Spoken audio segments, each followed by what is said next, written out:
We've been talking about the Great Reset a lot, haven't we? Powerful interests that govern the world, surreptitious plans that are nefariously conducted, sometimes under the pretense of generosity and kindness, sometimes bureaucratic trickery and skullduggery, often with the aid of technological giants or transnational corporations, also with the cooperation of government. We're going to answer some of your questions and address some of your comments, but let's have a look first at some of the things I've been saying. If you ain't a mad fan of the government, say, you might think, I don't want to pay tax either. I don't want to pay loads of half my money or 40% of my money or 30% of my money, whatever bracket you fall in, so it can be spent on bombing the Yemen or doing stuff that I'm not particularly into. But if you as a normal person try tax avoidance, you ain't getting nowhere. You're not going to be able to set up a DAF or a foundation and say, in the future, I might give this tax to someone. Meanwhile, I'm getting an extension done.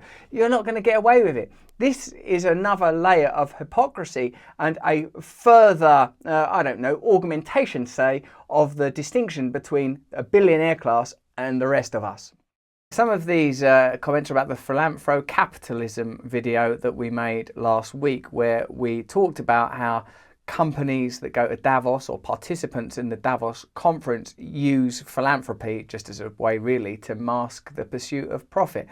Jackass 149023 said, philanthropy is not generosity, it's an exercise in power. That's a good point, I think, Jackass 149023, because actually, if you were mandated to donate or give, we should leave the word like donate. See, I can't get it out of my own head. They're in there. I can't get you out of my head, in the words of Kylie Minogue and indeed Adam Curtis. It'd be good to see those two together finally. Like, I've been inculcated into regarding reality within a particular rubric, which has been dictated to me. Really, big companies should be broken up. Big technological companies should be reduced in power, size and capacity. They shouldn't be regarded as, giving out handouts out of the goodness of their hearts. LN. I'm not asking any billionaire to give away any of their money. I want them to just pay their taxes. That's sort of part of it, isn't it? I mean, just to sort of contribute to society in a meaningful way. It's interesting, really, because on one hand, none of us want big governments. None of us really trust the state. But on the other hand, we do need some kind of confederate, centralised force that can convey the will of people, which is, God, literally what government's meant to be. And it shows you how far we've come from the claims that democracy makes for itself, that now that's simply not the case. You can see how this would evolve over time. It's good to have good relationships with the government. Oh, well, the government needs funding. These 2 or 3 political parties that are competing for power need sort of biased, influential donors to come in and support them. Before you know it, the electorate, as we are known, become redundant and irrelevant because all of the major parties are caught up in a game between themselves at the behest of these sort of powerful interests. You see this across all industries. None of us are surprised by it anymore. But in terms of seeking a solution, there does need to be some centralised, concentrated power. Even if it isn't government in the form that we now know it, there needs to be some mandated force that's capable of operating on behalf of the people. Otherwise, this situation will be perpetuated. Sam Bass says, we're living in an age where being rich makes you right and being poor makes you less than human. Oh, Sam, there's a dreadful poetry to that, but it seems to be the case when you're told by, humanist, rationalist writers, no, this is the best time there's ever been. You're not a medieval peasant squatting in a ditch. I feel like you need that myth of progressivism in order to continue with it.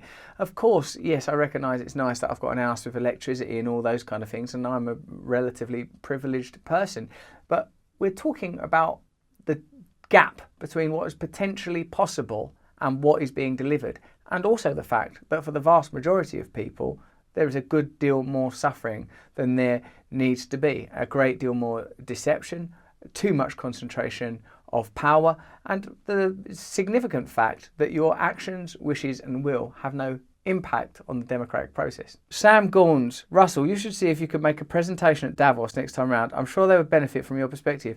I don't know that I'm going to be invited to Davos, do you? And if I was, I don't like things like that. I've been at things where I've gone, well, if you really want to change things, why don't you do this? And it's always awkward, because you have to really get your gusto up to say the thing. I wouldn't mind if there was if I had real backup, if I had a load of people, if I'd sort of snuck in with protesters with banners and that, and they were going, go on mate, and egging me on from the back, that would be all right. But if you're at Davos and everyone's being nice to you, Like, right, is there anything we can get you, Mr. Brands? Would you like a glass of water? Oh, yes, please, thank you.